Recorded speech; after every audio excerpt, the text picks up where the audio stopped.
Le nouvel esprit public, Philippe Meyer, bonjour.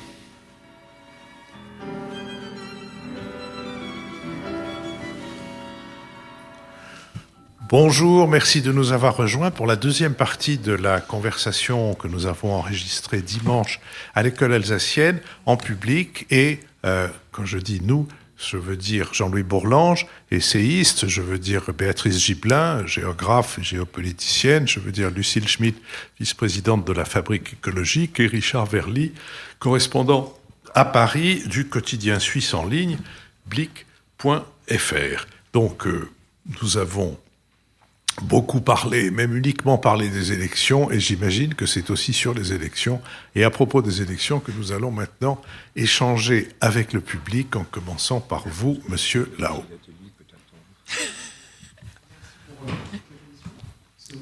Oui. Si vous mettez le micro bien près, c'est un peu comme quand on a un cornet de glace, si vous voulez, il faut que ce soit le plus près possible. J'imagine qu'on s'y habitue. Deux petites questions rapides. Vous avez parlé de majorité présidentielle, de minorité présidentielle. Est-ce qu'on est sûr que le centre soit toujours présidentiel après le 7 juillet ? Et une deuxième question, c'est qu'on parle de progression du Rassemblement national. Mais où ? Si on passe de 90 députés RN à 250, chez qui est-ce qu'il progresse ? Est-ce que c'est à gauche ? Est-ce que c'est au centre ? Quels sont les territoires où on voit cette vague monter ? Je vous remercie. Merci. Alors, sur la première question, peut-être Lucille, Jean-Louis, sur la deuxième, Béatrice. Sur la question du centre, effectivement, vous avez raison. C'est-à-dire que on sait déjà que la coalition présidentielle n'aura pas la majorité à l'Assemblée nationale, c'est acquis. Elle avait de toute façon une majorité relative.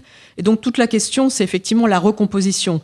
Et en ce sens, tout ce que nous avons dit sur le nouveau Front populaire est important parce que lorsque la NUPES s'est constituée en 2022, d'une certaine manière, on se disait elle a peut-être un avenir. Aujourd'hui, il est très clair qu'il y a déjà pas mal de tensions entre LFI et les socialistes, et notamment, même, on n'a pas eu le temps d'en parler, même dans le chiffrage, comme je le disais, des programmes, on voit que Valérie Rabault, qui donc a été rapporteure générale du budget et qui était vice-présidente de l'Assemblée nationale, a osé un chiffrage beaucoup plus restrictif que ne le fait LFI, et que par ailleurs, elle a explicitement dans les Échos dit que les choses dépendraient du rapport de force au sein du nouveau Front populaire. Donc, est-ce qu'on peut imaginer des rapprochements entre une partie du nouveau Front populaire et une partie des députés macronistes ? D'autre part, il est clair que Gabriel Attal, aujourd'hui, fait plutôt un geste vis-à-vis de la droite.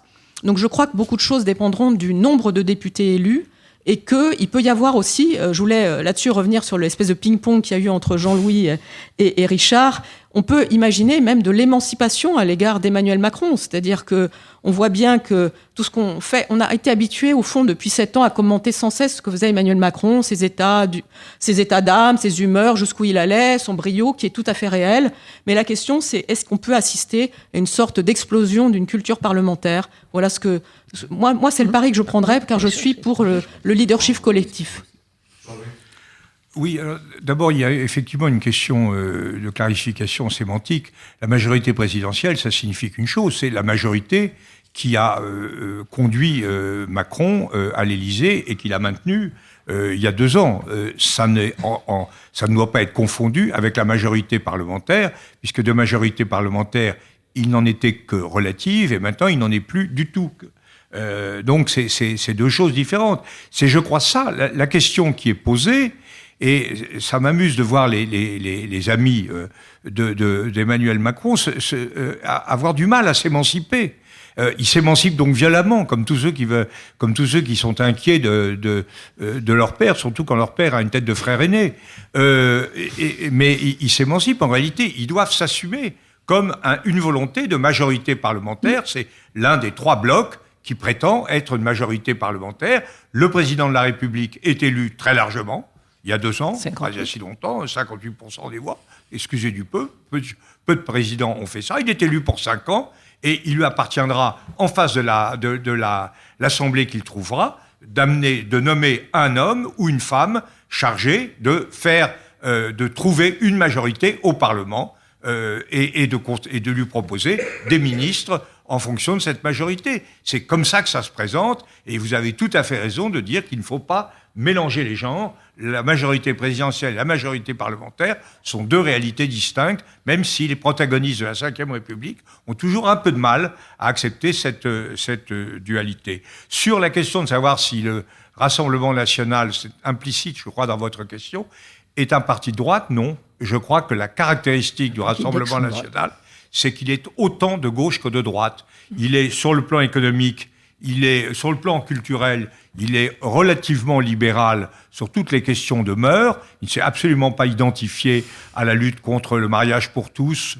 En revanche, il est extrêmement net et hostile et xénophobe sur la question de l'immigration. Là, il est vraiment enraciné dans une tradition de droite. Sur le plan économique, il est pour une économie aussi fermée que possible et aussi étatisée que possible. Ça, c'est vraiment des choses qu'il a en commun avec la gauche de la gauche.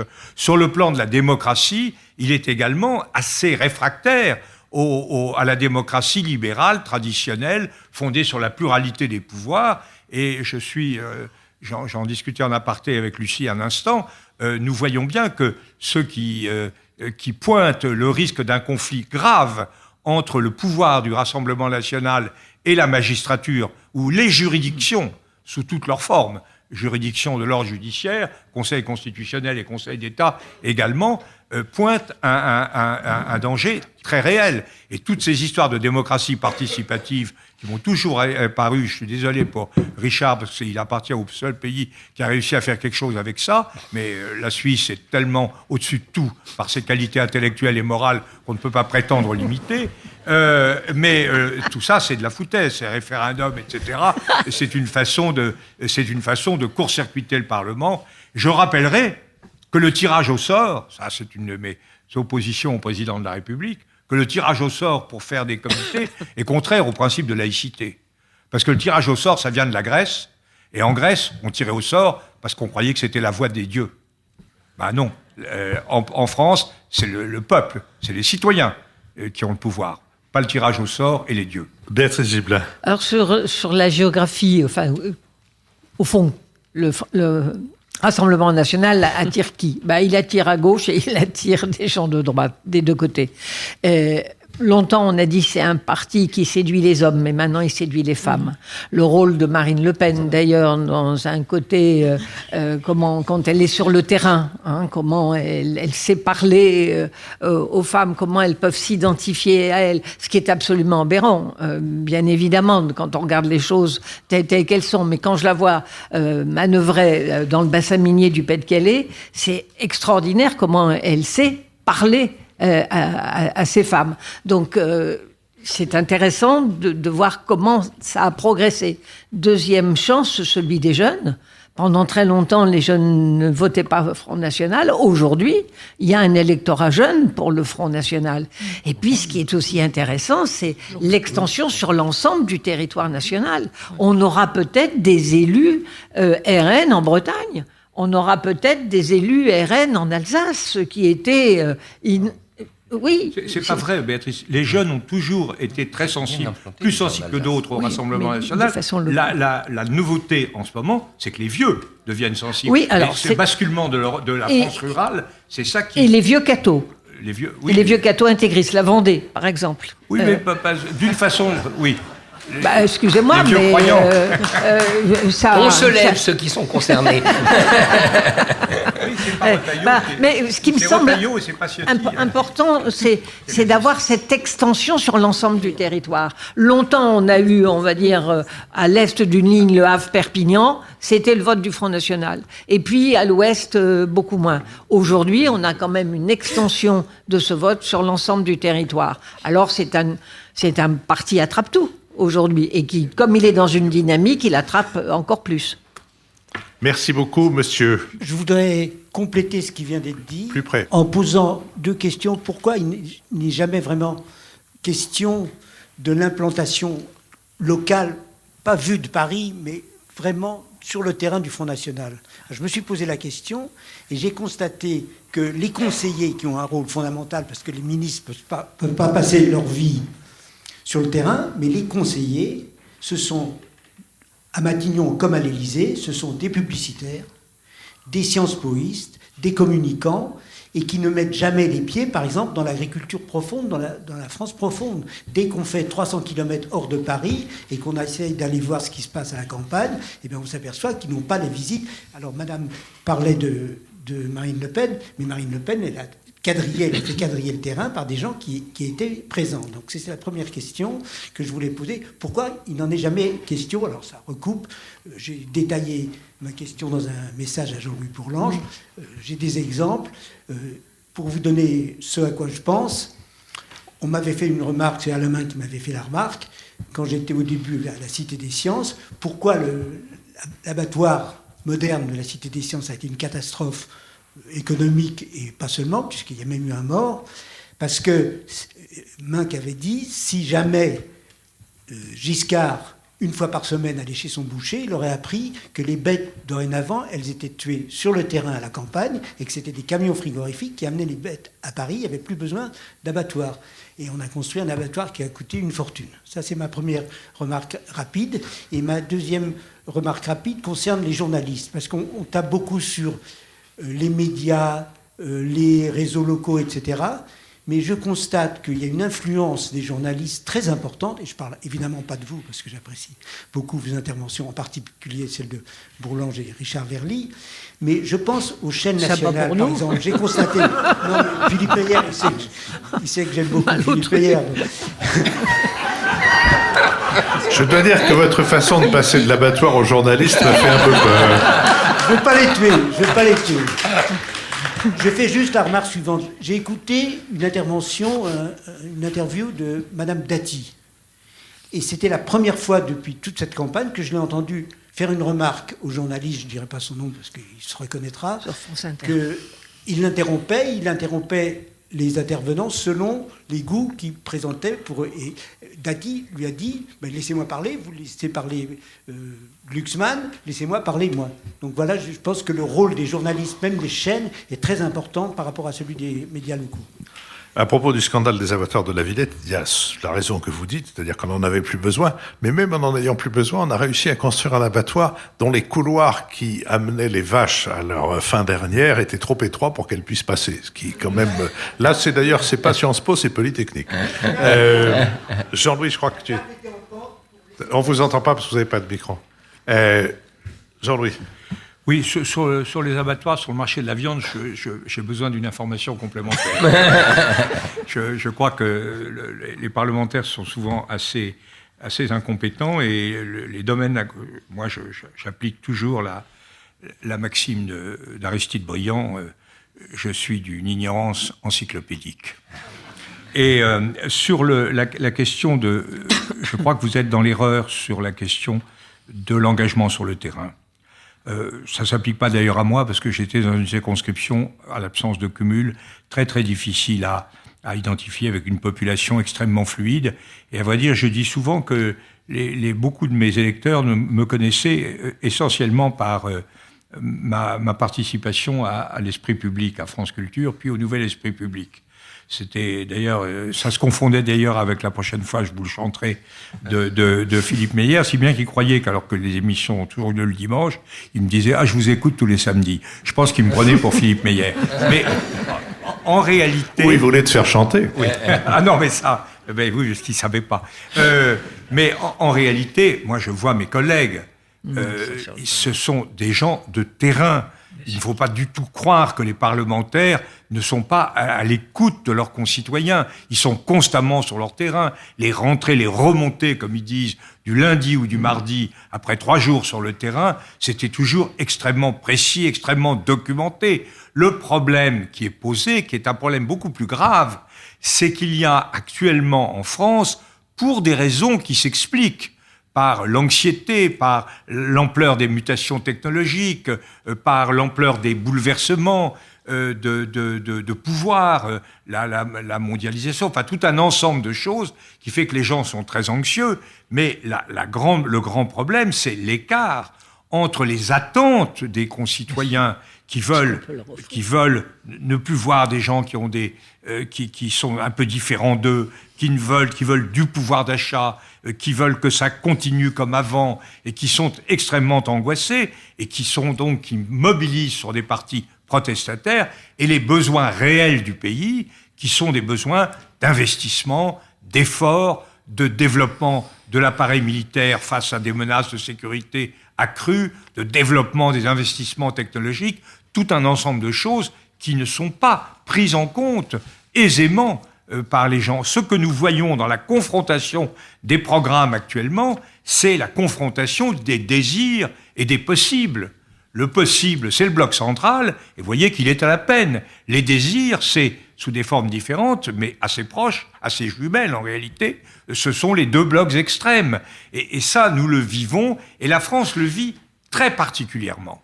Quand on regarde les élections européennes, les résultats européens, on s'aperçoit qu'à peu près partout, les votes ont été assez rationnels.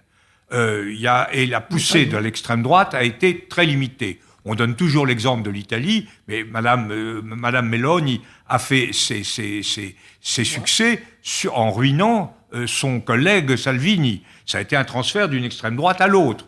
Et en réalité, l'ensemble des Européens, en Scandinavie, en Pologne, même chez Orban, en Slovaquie, on a eu un recul de l'extrême droite et une mobilisation sur des valeurs européennes. Mais nous ressentons, le peuple français étant au bord de la crise de nerfs, il ressent très très mal son insertion dans le monde actuel, sans doute en raison de nos pathologies historiques, notre jacobinisme, etc., tout un ensemble de choses extrêmement lourdes. Mais ce n'est certainement pas un défaut d'implication des élus sur le terrain. Ça, je crois qu'on peut dire tout ce qu'on veut des élus, mais on ne peut pas leur reprocher de ne pas être au cul des vaches et auprès de leurs électeurs. Un mot sur ce que vous avez évoqué à propos des journalistes, dont Solzhenitsyn disait qu'ils exercent le deuxième plus vieux métier du monde. C'est un problème particulier à la France que ce journalisme qui entretient avec les pouvoirs, tous les pouvoirs, qu'ils soient politiques, qu'ils soient financiers, qu'ils soient cléricaux, des rapports de complaisance et quelquefois même des rapports, je dirais, incestueux. C'est dans toute la littérature. Regardez dans Balzac, regardez dans Maupassant, regardez dans Maurice Druon. Quand il s'agit d'un journaliste, il s'agit de quelqu'un qui n'a pas d'autre motif, n'a pas d'autre moteur que celui de se situer par rapport au pouvoir, non pas contre, mais par rapport à ce qu'il peut tirer du pouvoir et par rapport à la part de pouvoir dont il peut profiter lui-même, avant même quelquefois dans certains cas, dans le cas de Bellamy, dans le cas des grandes familles de Druon, avant d'abuser lui-même du pouvoir qu'il aura pu obtenir. Ajoutez à ça qu'on est dans une société de cour, et que dans cette société de cour, en effet, on a un journalisme de cour. Alors un certain nombre d'entre nous, on a connu une parenthèse assez heureuse, qui est la parenthèse 45-75, dans laquelle la concurrence entre les journaux assurait, je dirais, le niveau. Oui, le niveau, c'est plutôt la probité, enfin, assurer un maximum de probité, parce qu'on était sous le regard de ses concurrents. Je veux donner un exemple que je donnais autrefois aux étudiants de Sciences Po. Il s'est trouvé aux États-Unis, parce que les journalistes français n'ont pas un chromosome supplémentaire qui fait que, ou les autres journalistes des autres pays n'ont pas un chromosome, sauf en Suisse, où ils ont un chromosome supplémentaire, mais qui les rend plus honnêtes que nous. C'est aux États-Unis, où vous vous souvenez peut-être, dans les années 80, il y avait une journaliste noire qui a eu le prix Pulitzer pour avoir raconté dans le Washington Post, qui n'est pas un torchon, l'histoire d'un jeune noir de Harlem, je crois 11 ans ou quelque chose comme ça, qui vivait en vendant du crack. Elle en avait fait un feuilleton, ça avait bouleversé une partie des États-Unis et elle a eu le prix Pulitzer. 4 ans plus tard, elle a dû le rendre. Pourquoi ? Parce que le New York Times, qui cette année-là, l'année où elle avait eu son Pulitzer, le New York Times l'espérait pour un de ses journalistes et ils n'ont pas été contents de ne pas l'avoir. Et ils ont they smelled the rat, comme on dit en anglais. Ils ont pensé qu'il y avait quelque chose qui n'allait pas. Alors ils ont enquêté, ça leur a pris longtemps, ça leur a pris 4 ans et ils ont montré que l'histoire qui avait valu le prix Pulitzer à cette journaliste était une histoire absolument bidon. Donc elle a dû rendre le prix Pulitzer et elle a dû quitter la profession. C'est la concurrence qui a assuré la moralité dans cette affaire. En France, si un journaliste prétend avoir fait une interview avec Fidel Castro qu'il n'a pas fait, et même si un journaliste est condamné à 14 mois de prison avec sursis pour avoir vendu le siège de l'invité dans son journal télévisé, qu'est-ce qui lui arrive ? Il lui arrive qu'il a la Légion d'honneur. Et il arrive qu'il interroge le président de la République le 14 juillet et qu'il lui dit « Est-ce que c'est bien vous qui avez payé vos billets pour aller à l'île Maurice ?» Et il lui arrive que le ministre des Affaires culturelles propose au Conseil de l'Ordre des Arts et Lettres de nommer directement commandeur le journaliste en question. Depuis, le journaliste en question est tombé. Mais il est tombé pour ses mœurs, pour la manière dont il essayait de forcer des femmes, mais pas du tout pour la manière dont il exerçait son métier. C'est un des problèmes de cette profession. Elle ne pourrait se réguler que si elle adoptait elle-même des comportements aussi proches que possible de la probité, pas à travers un conseil de l'ordre, ça c'est de la blague, ça ne marche jamais, mais à travers un effort sur soi-même dont on voit bien qu'il n'est pas le processus en route, au contraire. Parce qu'il faut ajouter au fait qu'on est une société de cour, je crois, le fait qu'on est une société profondément cléricale. Et là, je ne sais pas si la nature a horreur du vide, mais je suis sûr en tout cas que dans l'effondrement de l'université et dans l'effondrement de l'Église, des églises, de l'importance des églises, les journalistes, une sorte d'inconscient général des journalistes, s'est dit qu'il y avait une place à prendre. Et la place où on dit le beau, le bon, le juste et le vrai, sans d'ailleurs aller là pour le coup. C'est là que s'il y avait non pas davantage de parlementaires, mais davantage de journalistes qui allaient au cul des vaches, qui allaient tout simplement voir la réalité, parce qu'enfin le journalisme c'est ça. Le journalisme c'est d'aller voir la réalité, de la rendre visible et intelligible à ses lecteurs, à ses auditeurs, à ses spectateurs, et rendant cette réalité visible et intelligible, on la rend éventuellement transformable, si elle ne vous convient pas telle qu'elle est. Mais c'est pas du tout ce qui se passe. Ce qui se passe, c'est qu'il s'est ajouté une couche de puissance supplémentaire, une couche de détenteur du pouvoir supplémentaire, et que dans ce processus-là, les écoles de journalisme, qui aujourd'hui fournissent la quasi-totalité des journalistes de la presse nationale, en tout cas, a joué, je crois, un rôle extraordinairement négatif. Et donc, c'est l'exercice du journalisme tel que je l'entendais, et celui aussi d'une analyse qui s'efforce à la probité, se réfugie dans des interstices. Nous sommes un de ces interstices, ou du moins nous espérons l'être, nous prétendons l'être, comme les cloportes, absolument. Télos, dont on parlait tout à l'heure, est un de ces interstices. Le 1 est un de ces interstices. Il y a évidemment, et on peut dire que peut-être c'est insuffisant, c'est sûrement insuffisant, mais si c'est insuffisant, ça n'est pas notre fait. Et d'ailleurs, après tout, quand même, on a la chance de constater que depuis, puisque nous allons entamer la 8e saison au mois de septembre, nous n'avons cessé de continuer nous n'avons cessé de gagner des auditeurs, ce qui prouve bien qu'il y a un besoin. Mais il est vrai que, oui, le journalisme de cour et le journalisme clérical dominent, et dominent, je dirais, avec une extrême vulgarité. C'est la vulgarité des gens qui sont totalement incapables de jeter un œil sur eux-mêmes et de au moins, s'ils tiennent absolument à être puissants et importants, à l'être avec certains égards pour ceux qui ne le sont pas. Pardon, Philippe, juste un mot sur oui. Je voudrais apporter un peu de baume au cœur sur la place respective des politiques et des journalistes. Moi, je me rappelle un citoyen indigné contre les hommes politiques et qui me disait « Qu'est-ce que vous êtes, vous les hommes politiques ? Vous n'êtes même pas capables d'être des journalistes !» Peut-être Philippe, Pardon, si vous me permettez. Oui, sur Richard. Deux constatations sur autour de cette question des journalistes que je fais, puisque je suis de temps à autre invité dans des émissions à commenter l'actualité française et notamment l'actualité politique. D'abord, et ça moi je sais que je l'ai écrit plusieurs fois, je pense qu'il y a un problème avec le nombre de chaînes d'information continue en France. C'est-à-dire avoir 5 chaînes d'information continue, c'est trop parce que se crée un marché de la chaîne d'information continue qu'on voit bien parce qu'on retrouve les mêmes personnes invitées. Votre serviteur en fait quelquefois partie. Je ne vous raconterai pas les coulisses de la manière dont on est appelé à la dernière minute, etc., par des gens qui se chargent des plateaux qui ne sont pas les présentateurs que vous voyez animer les émissions. Mais je crois que clairement, et ce qui m'inquiète, c'est que, et là je rebondis sur ce que disait Jean-Louis, c'est que par définition, les chaînes d'information continue préfèrent le désir au possible. Et donc elles vont tout faire pour mettre en valeur le désir, c'est-à-dire les extrêmes, pour mettre en valeur les contradictions, plutôt que la nécessité du possible. Et ça vraiment, je trouve ça inquiétant, et ça vient de cette spirale, de cet engrenage des chaînes d'information télévisées en continu qui, bien évidemment, se battent pour l'audience, la publicité, mais au-delà, se battent aussi entre elles et ont besoin d'un spectacle politique. Et finalement, la question que je me pose, c'est que n'y a-t-il pas une connivence aujourd'hui, de fait, entre ces plateaux, appelons-les comme ça, ce journalisme de plateau et les extrêmes? Est-ce qu'il n'y a pas une connivence de fait? Et la deuxième... C'est l'émotion, le lien. Voilà. Mais on est dans le domaine du désir. La deuxième constatation que je voudrais faire, je peux peut-être plus me permettre de le dire en tant qu'observateur un peu étranger, même si je suis franco-suisse et que j'ai pas une altérité absolue, loin s'en faut, c'est que je constate que beaucoup de mes collègues français ont peur. Les Français. Aujourd'hui. Et notamment, l'extrait qui a été cité tout à l'heure, c'était France Inter, je crois, avec Rachida Dati, me semble-t-il. Je peux vous dire que les journalistes du service public français aujourd'hui ont peur.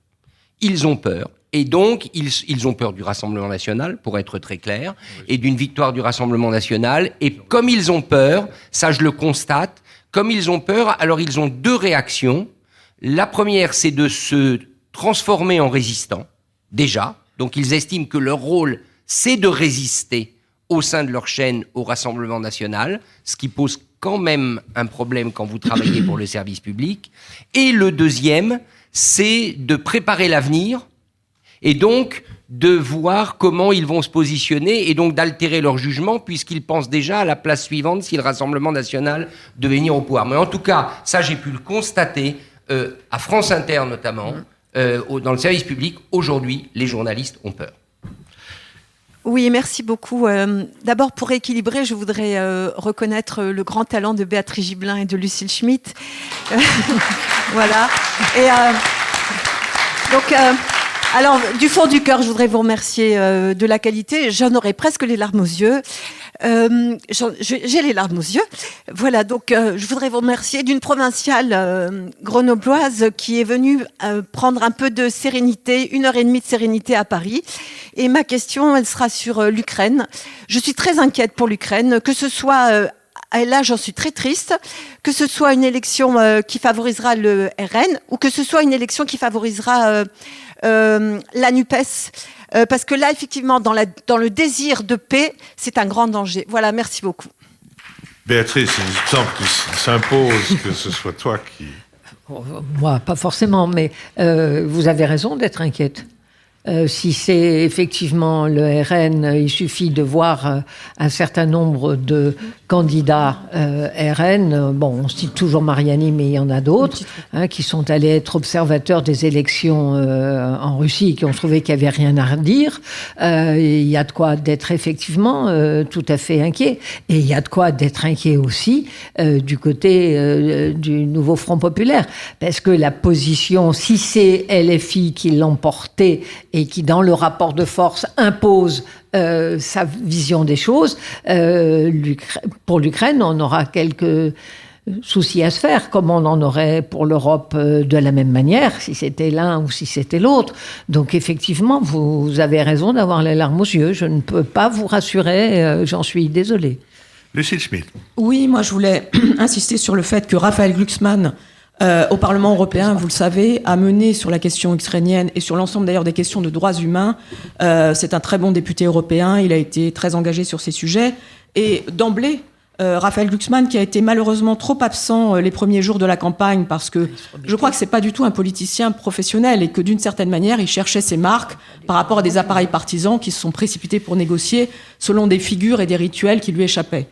Il a très bien rectifié le tir, il l'a fait publiquement, et il faut quand même revenir sur une chose, c'est que on verra ce qui se passe effectivement en fonction des résultats, mais de toute façon, LFI aura affaire à très forte partie, et moi je ne suis pas si inquiète que ça en ce qui concerne les positions du nouveau Front populaire, parce que je pense que la voix de Raphaël Glucksmann là-dessus est nettement prépondérante, et je pense, on ne l'a pas assez dit, qu'on a beaucoup cité François Ruffin qui serait un LFI à visage humain, c'est surtout un opposant à Jean-Luc Mélenchon dans son propre camp. Donc le sujet aujourd'hui, c'est la façon dont on pourra cornériser Jean-Luc Mélenchon après le 7 juillet, et les choses sont engagées. Et je pense que Raphaël Glucksmann progressivement monte dans la campagne, y compris d'ailleurs de manière extrêmement intéressante pour dire « je suis un universaliste, je ne suis pas réductible à mon nom ». Et aujourd'hui, il faut arrêter, au fond, de couper les cheveux en quatre lorsqu'il s'agit des grands combats universalistes, de guerre, de paix, d'Europe. Et je trouve que ce qu'il a dit là-dessus était assez remarquable parce qu'on dirait, d'une certaine manière, que chacun est réduit à sa communauté dans cette campagne. Une communauté de plus en plus restreinte, de plus en plus segmentée. Et je pense qu'il faut ces voix universalistes qui se prononcent parce que c'est aussi ça la culture de la gauche. Merci beaucoup pour cette émission dont j'apprécie tous les intervenants. Ma question est la suivante. On a vu récemment en Europe 2 gouvernements qui sont tombés à cause de programmes économiques complètement farfelus. On a vu Liz Truss tomber au Royaume-Uni avec sa vue sur les finances publiques. Elle a duré à peu près 3 mois. C'était le Premier ministre le plus éphémère du Royaume-Uni depuis assez longtemps. Et on a vu aussi le gouvernement Berlusconi qui a aussi été remplacé par un gouvernement technocratique parce qu'il ne se pliait pas aux engagements qu'il avait contractés avec la Commission européenne. Donc, étant donné que les 2 programmes du Rassemblement national et du Front populaire sont aussi, d'un point de vue économique, au moins aussi délirants, si ce n'est plus, dans quelle mesure est-ce que vous pensez qu'un scénario parallèle pourrait se dérouler en France? Donc, dans les 2 cas, c'était évidemment les taux d'intérêt qui ont augmenté de façon très violente. Est-ce que vous pensez que la même chose peut se passer? Alors, il y a plusieurs acteurs qui interviennent dans cette histoire. Il y a la Banque centrale européenne, il y a l'implémentation des programmes ou non, et il y a la complaisance des marchés. Jean-Louis Bourlanges. Moi, je voudrais d'abord dire un mot sur l'Ukraine. Excusez-moi, parce que je crois que c'est très important. J'ai appris en écoutant Lucille que c'était Glucksmann et pas Olivier Faure qui dirigeait le nouveau Front populaire. J'en suis heureux. Mais je voudrais quand même faire 2 remarques qui me paraissent, qui personnellement me plongent dans un état de larmoiement, comme la personne qui a posé la question à l'instant. D'abord, la dernière manifestation de l'Assemblée à laquelle j'ai eu l'honneur d'appartenir a été la réception de M. Zelensky. La réception de M. Zelensky était boycottée en totalité par LFI. Du côté du RN, il y avait à peu près un tiers de participants et Mme Le Pen n'a pas souhaité venir. Pourquoi n'est-elle pas venue? J'en sais rien. Je crois que son intérêt électoral était de venir. Elle a décidé de ne pas venir et M. Zelensky a donc présenté ses remerciements à la France pour l'aide qu'on lui a apportée en l'absence de ces 2 catégories, de ces 2 grands leaders des 2 partis extrêmes. Je crois que c'est significatif. La deuxième remarque que je voudrais faire et qui m'inquiète, c'est que vis-à-vis de l'Ukraine, la question n'est pas de renverser la vapeur. Il suffit, pour précipiter l'Ukraine dans l'échec, de ne pas faire. Il suffit de dire qu'on est pour l'Ukraine, mais que les conditions budgétaires sont difficiles. On ne peut pas livrer les mirages, on ne peut pas livrer on ne peut pas aider, de marquer de l'inertie au sein des conseils européens. Donc ça sera le grand moment des crocodiles larmoyants. Ceux qui verseront des larmes de crocodile. Or, je crois que c'est vital. Je ne sais pas si vous avez mesuré l'état d'extrême inquiétude des Ukrainiens, et notamment du président Zelensky, à la suite de la dissolution et des perspectives électorales en France. La France a plein de défauts.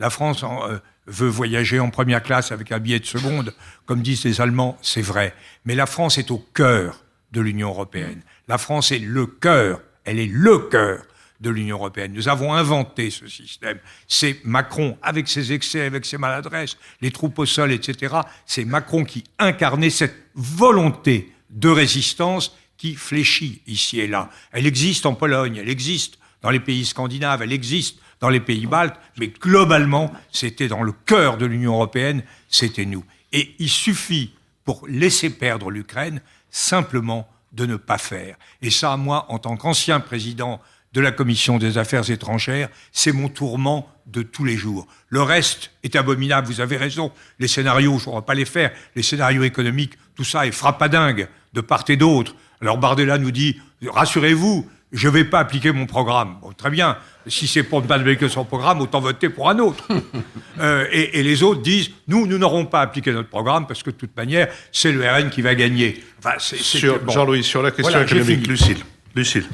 Oui, sur la question des programmes économiques, vous nous dites de manière très intéressante qu'il y a le sujet de l'implémentation. Donc, est-ce qu'on va Au fond, est-ce qu'on va les appliquer? La question de la régulation européenne et puis la question du rôle des marchés. Moi, je voudrais intervenir surtout sur la question de l'application des programmes.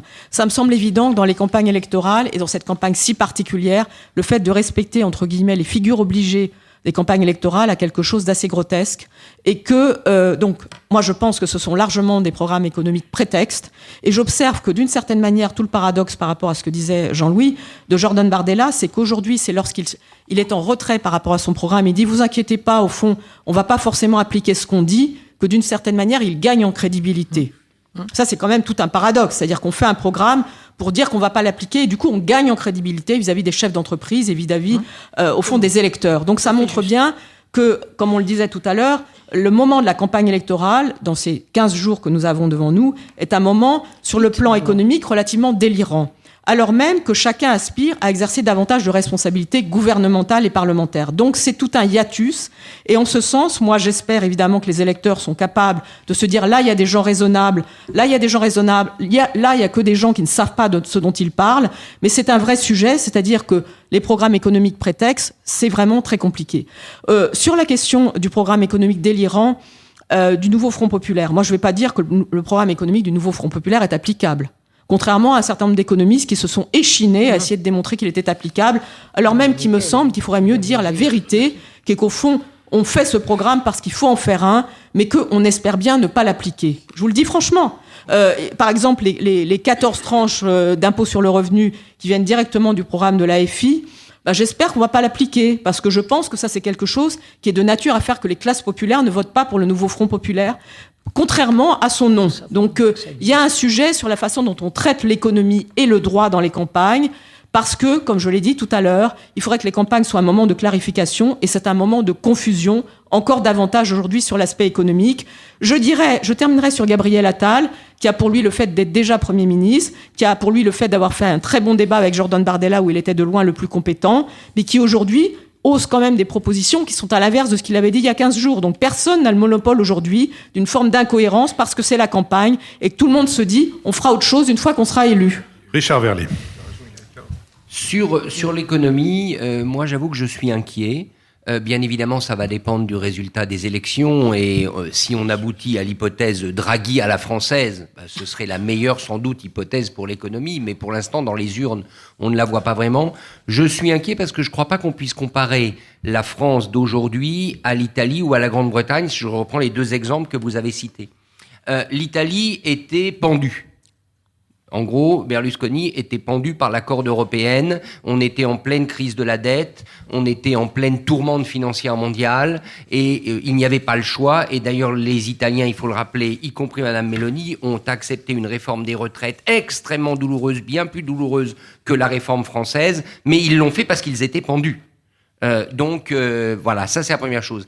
La Grande-Bretagne, elle était d'une certaine manière pendue aussi par le Brexit, puisque la Grande-Bretagne ne pouvait plus, étant seule et ayant choisi d'affronter seule la tourmente des marchés quand même, de ce fait, elle était extrêmement vulnérable. Moi, ce qui m'inquiète, c'est que la France n'est pas encore pendue, le JB existe, la corde est en train d'être mise, mais l'accusé n'est pas monté, et pour l'instant, la corde n'est pas installée. Et ça, c'est une période qui peut vraiment prêter à des inconséquences économiques. Et donc, moi, je n'exclus pas qu'à un moment donné, si un gouvernement de ces deux extrêmes venait au pouvoir, on tente le tout pour le tout, d'autant, je le rappelle, que ces deux partis, la France insoumise et le Rassemblement national, ont une détestation commune pour l'euro, pour la monnaie unique, et que toutes les deux, ils ne le diront jamais, mais ils seraient ravis si l'euro explosait. Deux autres remarques sur l'économie. Alors malheureusement, le camp du possible, c'est-à-dire celui de Jean-Louis Bourlange, a cramé la caisse. C'est vrai, il faut quand même le reconnaître. Le camp du possible a cramé la caisse. Donc quand vous avez cramé la caisse, notamment avec le quoi qu'il en coûte, rappelez-vous des émissions qu'on a eues ici où je disais que le quoi qu'il en coûte était une folie, voilà, la caisse est cramée. Donc tous ceux qui viennent aujourd'hui dire on est le camp du possible, on est le camp des réalistes, recevoir en boomerang l'argument vous avez cramé la caisse, avouez que c'est compliqué. Quand on compare avec les autres, ça peut être pire, loin. Voilà. Je suis désolé parce que je vois des mains qui se lèvent, qui témoignent de la vitalité du public que vous êtes, mais malheureusement, je l'ai dit à tous ceux des camarades qui nous ont rejoints d'abord à France Culture et ensuite sur ce podcast. La radio et son équivalent qui est le podcast, c'est l'école de la frustration. Et c'est donc dans cet apprentissage-là que je vais vous remercier, comme je remercie Laurie Galigani et Christian Sori qui ont assuré l'enregistrement de cette émission.